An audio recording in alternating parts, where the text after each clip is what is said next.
జిరాయి dairy farm ఛానల్కి స్వాగతం అండి. మనం డైరీ ఫామ్లో ఏంటంటే సూపర్ నేపియర్ లేదా జొన్న చొప్ప లేదంటే ఇలాంటి ఎండుగడ్డి కూడా వేస్తాం కదా, అంటే ఆవులకు కానీ దూడలకు కానీ.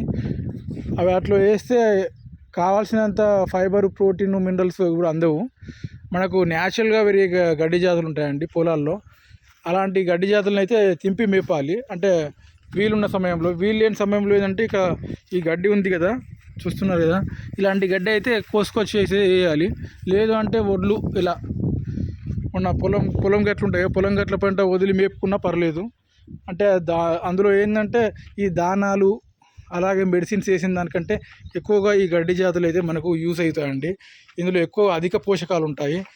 దూడలు త్వరగా ఎదిగేందుకు అవకాశం ఉంటుంది, అలాగే ఆవులు ఎక్కువ పాలిచ్చే అవకాశం ఉంటుంది. అంటే ఇలాంటి దానాలు కూడా వాడాల్సిన అవసరం లేదు. మొత్తం ఇలాంటి గడ్డి వాడామనుకోండి, ఇలాంటి గడ్డితో పాటు కొద్దిగా వాటి డైజెషన్ సిస్టమ్ కోసం కొంచెం ఎండుగడ్డి కూడా వాడాలి డైలీ. మిగతా గడ్డి జాతుల కంటే ఇలాంటి గడ్డి జాతులు ఇవి సన్నగడ్డి అంటారు. పచ్చిగడ్డిలో ఈ సన్నగడ్డి రకాలు. ఇందులో ఏంటంటే మనం ఒక 5-6 రకాల గడ్డి జాతులు అయితే కలిసి ఉంటాయండి. చూడండి ఇలా, ఇది ఒక ఆకులు ఉంటాయి కదా, మధ్య మధ్యలో ఇలాంటి ఆకులు కానీ ఇంకా మిగతా రకాలు కూడా ఉంటాయి పొలం గట్ల పొంటి. ఇక పాలు తాగుతున్న దూడలు కూడా వేయచ్చండి ఇది. అంటే ఎక్కువగా ఈ సూపర్ నేపియర్ లాంటివి మేయవు కదా ఈ దూడలు, చిన్న చిన్న దూడలు. మీకు చూపెడతాను ఈ దూడను. ఇలాంటి దూడలు ఏంటంటే గట్టి, అంటే సూపర్ నేపియర్ లేదంటే జొన్న చొప్ప అలాంటివి అయితే మేయవు. అవి కూడా పచ్చిగడ్డి రకాలే, కాకపోతే అవి కొంచెం గట్టిగా దృఢంగా ఉంటాయి కాబట్టి ఇలాంటివి మేవు. ఈ దూడలకు ఇలాంటి సన్నగడ్డితోనే, అలాగే ఈ ఆకులు ఉంటాయి కదా, చిన్న చిన్న ఆకులు, అలాంటి వాటిని అయితే మీదగా అయితే అలవాటు చేయాలి. ఇలా అలవాటు చేస్తే ఏంటంటే దూడలు త్వరగా ఎదుగుతాయి. ఇలాంటి పచ్చిగడ్డి లేదు, మనం సూపర్ నేపియర్ లాంటివి వేస్తే అవి తినడానికి కూడా ఆస్కారం ఉండదు, వాటి గొంతులో కూడా పట్టవు, అవి ఎక్కువ ఆసక్తి కూడా చూపవండి తినడానికి. ఇవి వేస్తే త్వరగా మేతకు అలవాటు అవుతాయి, త్వరగా ఇక తింటాయి. చూడండి ఎలా తింటా ఉంది దూడ.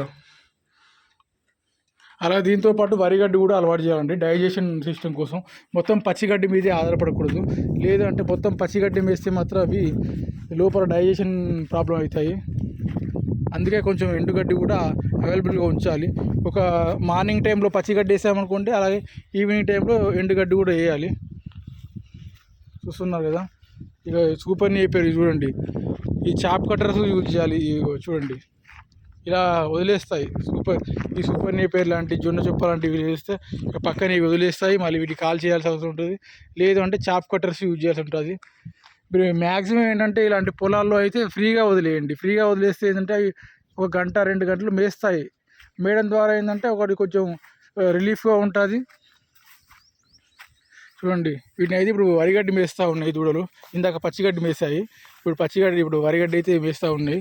ఇప్పుడు మనకు పొలాలు ఉన్నాయి కాబట్టి, పొలాలు కూడా విలేజ్లో ఏంటంటే పొలాలు, అలాగే ఫ్రీ ల్యాండ్స్, గవర్నమెంట్ ల్యాండ్స్, అడవులు విరివిగా ఉంటాయి. కాబట్టి అక్కడ తిప్పుతూ మేపుకుంటే ఏం ప్రాబ్లం ఉండదు మనకు. అవి డిప్రెషన్లో కూడా ఉండకుండా ఉంటాయి. ఎందుకంటే ఎప్పుడు షెడ్లోనే లేకపోతే ఒకే దగ్గర బంధిస్తే మాత్రం అవి కొంచెం మానసికంగా కూడా కుంగిపోయే అవకాశం ఉంటుంది.